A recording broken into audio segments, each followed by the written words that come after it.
Le maréchal Lyautey, il pense quand même, il a l'impression que c'est un peu son pays, le Maroc. Il pense que c'est son royaume, il l'écrit. Donc il voudrait dessiner chacune de ses routes. Il est un peu mégalo aussi, hein, le maréchal Lyautey. Donc il voudrait façonner le Maroc. Donc il crée une nouvelle ville à Casablanca. Donc c'est Casablanca telle qu'on la connaît aujourd'hui, avec tous les architectes parisiens qui viennent édifier des immeubles, et ça va faire un peu la légende de Casablanca. Hein. Donc il crée cette nouvelle ville. Il crée de toutes pièces le port de Kénitra. Il crée une nouvelle ville à Marrakech, donc Guélis aujourd'hui.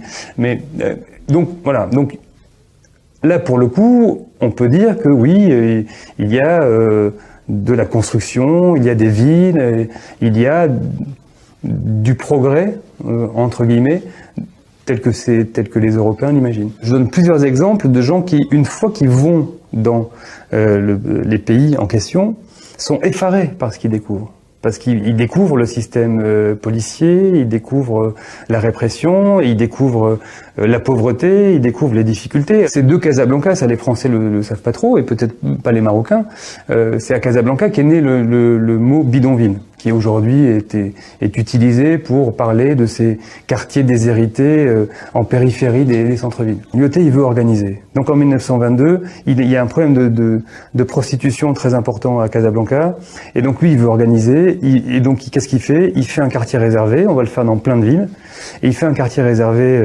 assez grand, qui s'appelle Bousbir, et où des centaines de femmes vont se prostituer. Un quartier réglementé où elles sont effectivement prisonnières parce qu'elles peuvent sortir qu'une fois par semaine, si un médecin donne l'accord.